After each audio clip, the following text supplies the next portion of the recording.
My dad forced me to be a doctor, so I paid for his retirement, then revoked it. They say you should always respect your parents, but what happens when your parents' dream becomes your nightmare? My name is Nathan, and I'm 35 years old. This is the story of how I spent my entire life living someone else's dream, only to turn the tables in a way nobody expected.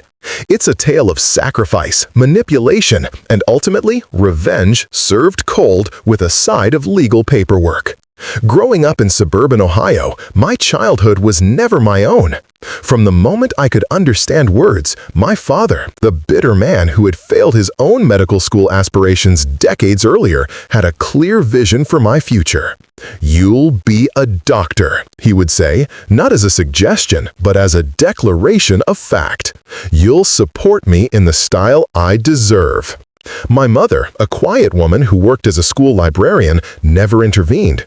She would smile weakly when my father made these pronouncements, her eyes telling a story of regret and resignation that I was too young to understand. Our home was filled with medical journals that I couldn't read, anatomy posters that gave me nightmares, and the constant pressure to excel in science and mathematics. While other kids played outside after school, I was at my desk memorizing bones, organs, and medical terminology. My father created a strict schedule that left no room for childhood. Weekends meant volunteering at the local hospital, where he would introduce me as my son, the future doctor. Summer vacations were spent at medical camps or shadowing physicians he had somehow convinced to mentor a 10-year-old. The psychological toll was immense. I developed anxiety and insomnia by age 12. When I brought home straight A's, my father would find something to criticize. 98%, why not perfect? Doctors can't make mistakes. The rare times I tried to express interest in other pursuits, art, music, sports, my father would dismiss them as distractions from my true calling. What made it worse was how he framed it as a family obligation. "We're investing everything in your medical education," he would say, despite the fact that we lived comfortably on his middle management salary and my mother's teaching income. "When you're a successful surgeon, you'll take care of us. It's only right." By 15, I had mastered the art of appearing enthusiastic while dying inside. I joined science clubs not because I enjoyed them, but because it looked good on college applications. I participated in medical research programs during summers, co-authoring papers that my father bragged about to anyone who would listen.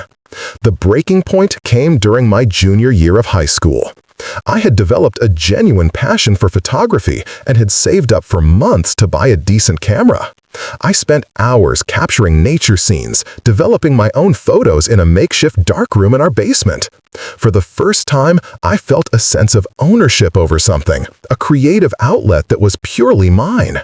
My father discovered my hidden hobby one afternoon. Without a word, he took my camera, my lenses, and all my equipment to the pawn shop. When I confronted him, tears streaming down my face, he simply said, "Doctors don't have time for childish distractions. Focus on what matters." That night, I made a silent vow. I would become a doctor, the best damn surgeon this country had ever seen. I would fulfill his dream, exceed his expectations, and achieve the financial success he craved. But one day, the power dynamic would shift. One day, I would be in control. As I filled out my college applications, focusing exclusively on pre-med programs, I could feel my father's satisfaction radiating through our home. He had won, or so he thought. College was both an escape and a continuation of my prison. On one hand, I was free from my father's daily presence and micromanagement. On the other, his expectations followed me like a shadow, manifesting as weekly phone calls demanding updates on my grades, extracurriculars, and progress toward medical school. I attended Northwestern University, where I majored in biology with a minor in chemistry. My course load was brutal, but I excelled. The pressure that had once been external had now been internalized. I studied obsessively, not because my father was watching, but because I had become my own worst taskmaster.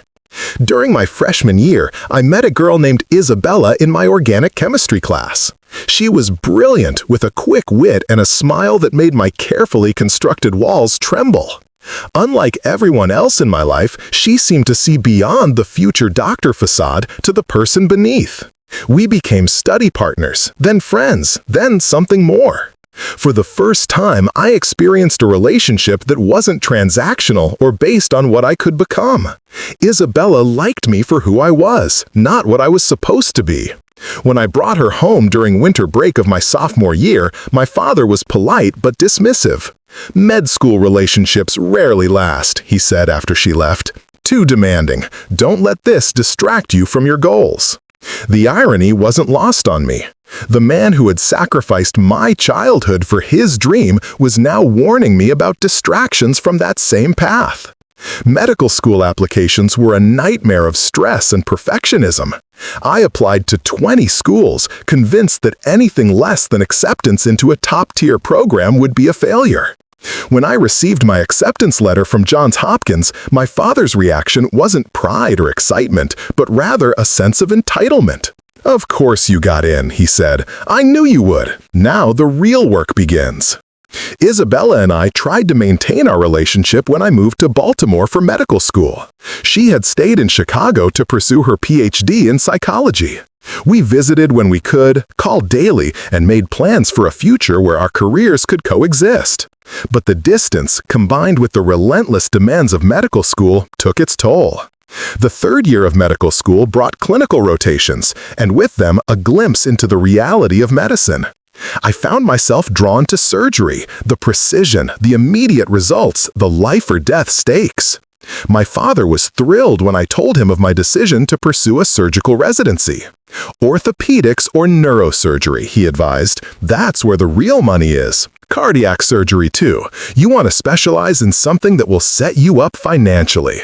I chose general surgery, with plans to subspecialize in trauma surgery. It was a field that fascinated me, but one that I knew wouldn't make me as wealthy as the specialties my father preferred. When I told him, his disappointment was palpable. "Trauma surgery? Nathan, that's grueling work for moderate pay. You'll be on call constantly, dealing with emergency cases at all hours. Is that really what you want?" For once, I stood my ground. "It's what I want to do, Dad."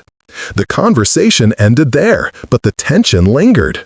I had made my first significant decision about my career without his approval, and it had changed something between us. Residency brought challenges I couldn't have anticipated. 80-hour work weeks became the norm. Sleep was a luxury I couldn't afford. I learned to function in a state of constant exhaustion, fueled by caffeine and adrenaline. The human body became both my canvas and my adversary, and I developed a clinical detachment that scared me sometimes. During my third year of residency, Isabella and I broke up. The distance had become too great, the time together too scarce. We parted amicably, both acknowledging that our paths had diverged too much to reconcile. The loss left a hollow space in my chest, a reminder of what I had sacrificed for this career. My father's response to the breakup was telling. "It's for the best," he said. "Now you can focus completely on your training without distractions." By my fifth and final year of residency, I had become one of the chief residents. I was performing complex surgeries with minimal supervision, earning the respect of my colleagues and attendings. Job offers began coming in from prestigious hospitals across the country. I accepted a position at a major medical center in Seattle, a city where I knew no one. The salary was substantial, the opportunity for growth immense. When I told my father, his first question wasn't about the hospital, the colleagues, or the work I would be doing. "How much will you be making?" he asked. I told him the figure, a number that would have been unimaginable to me just a decade earlier. There was a pause on the line. "Good," he said finally. "Very good. You'll be able to take care of your mother and me properly now." As I hung up the phone, a cold resolve settled over me. The time had come to execute the plan I had formulated years ago in that dark room in Ohio. My first year as an attending surgeon was a whirlwind of adjustment. The responsibilities were greater, the stakes higher, and the financial rewards more substantial than I had ever imagined. I bought a condo with a view of Puget Sound, a luxury car, and all the trappings of success that my father had envisioned for me. The work was demanding but fulfilling. I thrived in the high-pressure environment of the trauma unit, where split-second decisions could mean the difference between life and death. My colleagues respected me, my patients trusted me, and my bank account grew steadily. My father called weekly, always with the same underlying theme: how I should be using my newfound wealth. He suggested investment properties, stock portfolios, and retirement funds, all with the implicit understanding that these were preparations for supporting him in his golden years. "You should be maximizing your earning years," he advised during one call. "Set aside at least 20% of your income. Your mother and I won't be able to work forever, you know." The irony of his statement was not lost on me. At 62, my father was still working in the same middle management position he had held for decades, making a comfortable but not extravagant living. My mother had retired from teaching, but received a modest pension. They weren't struggling financially, but they weren't wealthy either. I played along, discussing investment strategies and retirement planning as if I were genuinely interested in securing their financial future. In reality, I was gathering information, learning about their assets, debts, and financial habits. During my second year in Seattle, I began to notice changes in my father's health. He mentioned chest pains during our calls, attributing them to indigestion. He seemed more tired, more easily frustrated. When he visited me for his 64th birthday, I noticed a slight tremor in his hands and a grayish pallor to his skin. I convinced him to see a cardiologist, pulling strings to give him an appointment with one of the top specialists at my hospital. The diagnosis was coronary artery disease, blockages in multiple arteries that would require bypass surgery. As I prepared for his operation, I felt a complex mix of emotions. There was the clinical detachment I had developed as a surgeon, the genuine concern of a son, and the cold calculation of someone who had been waiting for this moment. His surgery went smoothly. I scrubbed in, not as his son, but as an observer. Another surgeon performed the actual procedure. The post-operative recovery was uneventful, and within weeks, my father was back to his usual self, albeit with a new appreciation for his health. The experience seemed to soften him slightly. He was more effusive in his gratitude, more willing to acknowledge my expertise. But the underlying expectation remained unchanged. "Now that you've seen how quickly health can decline," he said during one of our calls, "you understand why it's so important to have a solid financial plan. You never know what might happen." I agreed, my mind already formulating the next phase of my plan. By my third year in Seattle, I had established myself as one of the top trauma surgeons in the region. I published papers, spoke at conferences, and developed innovative surgical techniques that garnered attention in medical journals. My salary increased substantially, and with it, my father's expectations. I began making strategic financial moves, consulting with lawyers and financial advisors about the best ways to structure my assets. I created trusts, established corporations, and set up investment vehicles that would protect my wealth while appearing generous to my parents. The first major gesture came when I paid off my parents' mortgage. It was a substantial amount, over $120,000, but well within my means. I presented it as a gift for their 35th wedding anniversary. My father's reaction was not one of simple gratitude, but rather of entitlement. "It's about time," he said when I told him. "You've been earning enough to do this for years." My mother, however, seemed genuinely moved. "Nathan, that's so generous," she said, tears in her eyes. "Thank you." I smiled, hiding the true purpose behind this seemingly magnanimous act. The mortgage payment was just the first step in a carefully orchestrated plan that had been years in the making. As I hung up the phone after announcing the mortgage payoff, I felt a surge of adrenaline mixed with cold satisfaction. The pieces were falling into place. Soon, the true nature of our relationship would be revealed, and the power dynamic that had defined my entire life would shift irrevocably. The mortgage payment was a turning point in our relationship, though not in the way my father expected. His sense of entitlement grew, and with it, his demands. He began making suggestions about investments he wanted me to make on his behalf, properties he thought I should purchase, and even the car he expected me to buy for him. "Now that you're established, you should be thinking about legacy," he said during one call. "Property is always a good investment. I've been looking at some vacation homes in Florida that would be perfect for our family." I listened patiently, making notes of his expectations and desires. Each request was another piece of ammunition for what was to come. During this time, I also began documenting our interactions more carefully. I saved emails, recorded conversations, where legally permissible, and maintained detailed notes about our discussions. I consulted with lawyers about the concept of emotional labor and the legal precedents for compensation in cases of parental manipulation and coercion. The legal landscape was complicated, but not entirely barren. There were precedents for financial compensation in cases of psychological abuse, particularly when it resulted in tangible benefits to the abuser. My lawyers helped me structure a case that focused on the years of emotional manipulation, the financial benefits my father had received as a result of my career choices, and the psychological toll it had taken on me. I also underwent extensive psychological evaluation, documenting the anxiety, depression, and other mental health issues that had resulted from my father's manipulation.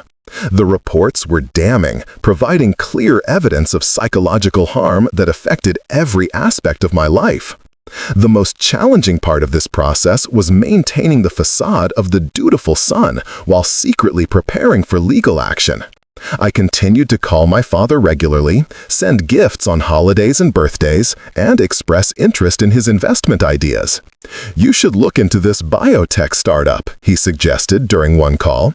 "They're working on some revolutionary medical devices. With your expertise, you'd know if it's a good investment." I researched the company, even invested a small amount as a show of good faith. All the while, I was building a case that would ultimately change everything between us. The opportunity I had been waiting for came during my father's 65th birthday. I flew to Ohio for the celebration, bringing with me a stack of documents that would change our relationship forever. The party was a typical family gathering. Relatives I barely knew, neighbors who had watched me grow up, and friends of my parents who had heard stories of my success for years. Throughout the event, my father played the proud parent, introducing me to everyone as my son, the surgeon. After the guests had left and we were alone in the living room, surrounded by wrapping paper and half-eaten cake, I began the final phase of my plan. "Dad," I said, "I have something for you." I handed him a folder containing documents related to the mortgage payoff, a gift he believed was given freely and without conditions. He looked through the papers, nodding with satisfaction. "This is good, Nathan. Very good. Your mother and I appreciate this." "There's more," I said, handing him another folder. This one contained a detailed accounting of my income since becoming an attending surgeon, along with projections of future earnings. My father's eyes widened as he looked at the figures. "Impressive," he said. "Very impressive. You've done well for yourself." "I have," I agreed, "and I've done well for you too." I handed him a third folder, this one containing a document that would change everything. "What's this?" he asked, opening it. The document was titled Retirement and Support Agreement. It outlined a monthly payment I would make to my father for the rest of his life, ensuring he could maintain his current lifestyle indefinitely. The amount was substantial, enough to cover all his expenses with plenty left over. My father's face lit up as he read through the agreement. "Nathan, this is incredible! Thank you!" "I'm not done," I said, handing him the final folder. This one contained a document titled Emotional Labor and Psychological Services Invoice. It detailed in excruciating specificity the years of manipulation, coercion, and emotional abuse I had endured at his hands. It listed specific incidents, dates, and the psychological impact of each. Most importantly, it assigned a monetary value to each instance of emotional labor I had performed, resulting in a total figure that exceeded the amount of the retirement agreement by a substantial margin. As my father read through this document, his expression changed from confusion to disbelief, then to anger. "What is this?" he demanded, his voice rising. "What kind of sick joke is this?" "It's not a joke, Dad," I said calmly. "It's an invoice for all the years of emotional labor I've performed for you. For the childhood I sacrificed, the relationships I lost, the mental health issues I've dealt with, all so you could live vicariously through me." He stared at me, his face flushed with anger. "After everything I've done for you, all the support, all the encouragement, this is how you repay me?" "Support? Encouragement?" I replied, my voice still even. "You mean the pressure, the manipulation, the constant demands? The way you sacrificed my childhood for your failed dreams?" I stood up, gathering my documents. "The retirement agreement is contingent on your acceptance of the emotional labor invoice," I explained. "If you sign both documents, I'll support you for the rest of your life. If you don't, I'll revoke the retirement agreement and you'll be on your own." As I walked out of the room, leaving him staring at the documents in disbelief, I felt a sense of satisfaction mixed with an unexpected twinge of guilt. I had finally turned the tables, but at what cost? The days following my confrontation with my father were a strange mix of relief and anxiety. I had expected an immediate response, an angry phone call, a series of furious texts, perhaps even legal action. Instead, there was silence. For 3 days, I heard nothing from either of my parents. On the 4th day, my mother called. Her voice was strained, trembling with emotion. "Nathan, what have you done?" she asked, her words barely audible. "I did what I needed to do, Mom," I replied. "After a lifetime of manipulation, it was time to set things right." "He's destroyed," she continued, ignoring my explanation. "He hasn't left his room since you left. He won't eat, he won't talk to me, he just sits there staring at those papers you gave him." A pang of guilt shot through me, but I pushed it aside. This was the reaction I had anticipated, the necessary fallout of a lifetime of suppressed resentment finally surfacing. "He has a choice to make, Mom," I said firmly. "He can accept responsibility for his actions and sign the agreements, or he can reject them and face the consequences." "The consequences?" she asked, her voice rising slightly. "Nathan, he's your father. How can you treat him this way?" "How can he treat me the way he has for 35 years?" I countered. "How can he sacrifice his son's happiness for his own ego? How can he demand financial support as if it's his due rather than a gift freely given?" We talked for nearly an hour, going in circles. She pleaded with me to withdraw the emotional labor invoice, to continue supporting them without conditions. I refused, explaining that this wasn't just about money. It was about acknowledging the harm he had caused.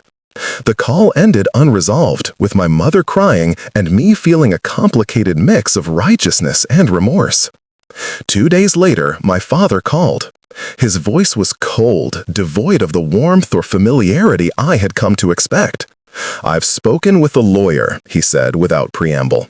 "He says your emotional labor invoice has no legal standing. It's unenforceable."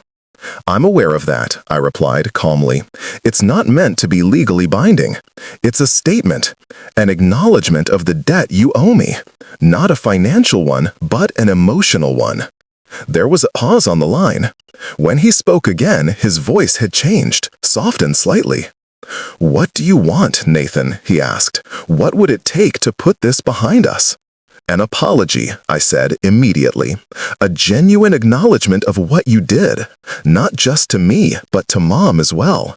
An admission that you sacrificed my childhood for your own ego." Another pause, longer this time. I could hear him breathing on the other end of the line. "And if I do that," he asked finally, "if I apologize, will you withdraw this invoice?" No, I said firmly. The invoice stays, but I'm willing to negotiate the terms of the retirement agreement. We agreed to meet in person the following week. I flew to Ohio, where we sat across from each other at the same kitchen table where he had outlined my future as a child. The conversation was difficult, fraught with years of unspoken resentment and disappointment. He initially refused to apologize, maintaining that he had only wanted what was best for me. I gave you opportunities most kids never have, he argued. I pushed you to excel, to be the best you could be. How is that wrong? You didn't push me to be the best I could be, I countered. You pushed me to be what you wanted to be. You didn't ask what I wanted, what I was interested in. You just assumed that your dream should be mine. As we talked, something shifted between us. For the first time, I saw glimpses of the man behind the manipulator, a man who had his own disappointments, his own regrets. I never meant to hurt you, he said at one point, his voice barely above a whisper. I honestly believed I was doing the right thing. But you weren't, I replied, my voice softening. You were living vicariously through me, and you never once stopped to consider the cost. By the end of our conversation, we had reached a compromise. He would sign a modified version of the emotional labor invoice, one that acknowledged his manipulation without assigning a specific monetary value. In return, I would maintain the retirement agreement, though at a reduced monthly payment. As I left the house that afternoon, I felt a sense of closure I hadn't expected. The power dynamic had shifted, but not in the dramatic, vengeful way I had initially planned. Instead, we had reached something more complicated, a fragile truce built on mutual acknowledgement of past wrongs. The following weeks brought a gradual adjustment to our new relationship. The conversations were more honest, if somewhat stilted. The expectations were clearer, if not entirely comfortable. We were learning to interact as adults rather than as the manipulator and the manipulated. The most unexpected development came in my relationship with my mother. Freed from the need to maintain the facade of the happy family, she began to share her own perspective on our family dynamics. I always knew it was too much, she confessed during one call. The pressure, the expectations, but I didn't know how to stop it. By the time I realized how much it was hurting you, the pattern was set. We talked for hours, piecing together a more complete picture of our family history. I learned about my father's own childhood, his parents' similar expectations, his own failed dreams of medical school, the bitterness that had festered over decades. It didn't excuse his behavior, but it provided context. Understanding the source of his manipulation didn't erase the harm it had caused, but it made it more comprehensible. As months passed, our relationship settled into a new normal. The retirement payments were made regularly, without discussion or expectation. The emotional labor invoice remained in effect, a silent acknowledgement of the debt that could never truly be repaid. I had achieved what I set out to do. I had shifted the power dynamic, asserted my autonomy, and forced a reckoning with the past. But as I reflected on the outcome, I realized that true freedom came not from revenge, but from understanding. 5 years have passed since that fateful birthday when I presented my father with the emotional labor invoice. In that time, our relationship has evolved in ways I never expected. The initial tension and resentment have gradually given way to something more complex, a fragile, tentative connection built on honesty rather than manipulation. My father retired from his job 2 years ago, using the monthly payments I provide to supplement his pension and Social Security. He and my mother sold their Ohio home and moved to a retirement community in Florida, where they've made new friends and developed new interests. We speak regularly, though our conversations are different now. The expectations and demands have been replaced by genuine interest in each other's lives. He asks about my work not as a measure of success, but as a way to understand what I do. I ask about his golf game and his book club not out of obligation, but because I'm truly interested. The most surprising development has been his gradual acknowledgement of the harm he caused. It didn't happen all at once, but in small moments of honesty and vulnerability.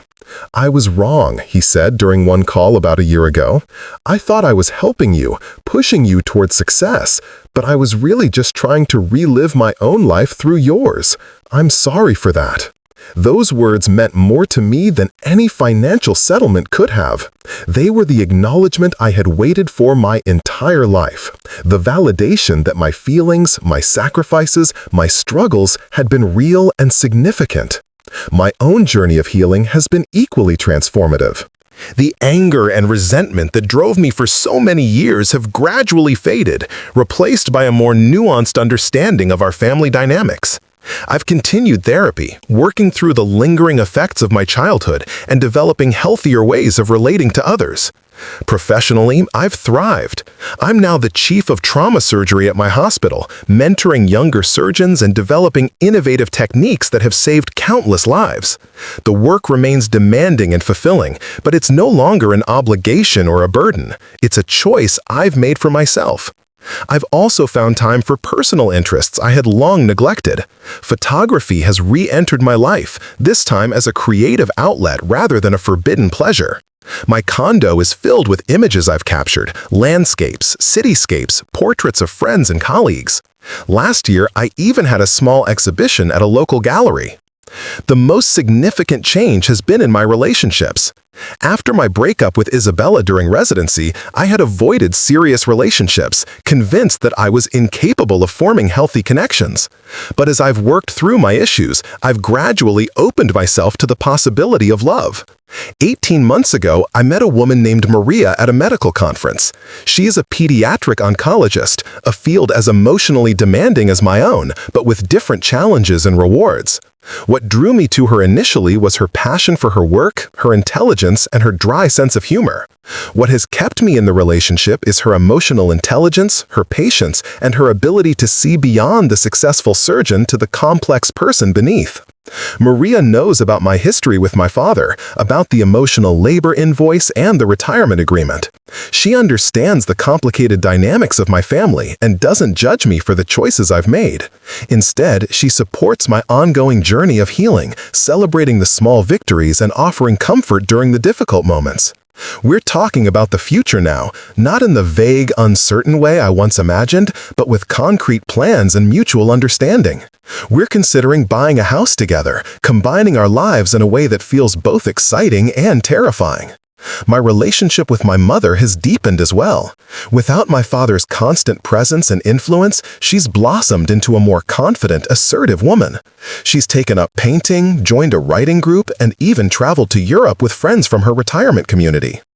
"I sometimes wonder what my life would have been like if I had stood up to your father earlier," she confessed during one of our visits.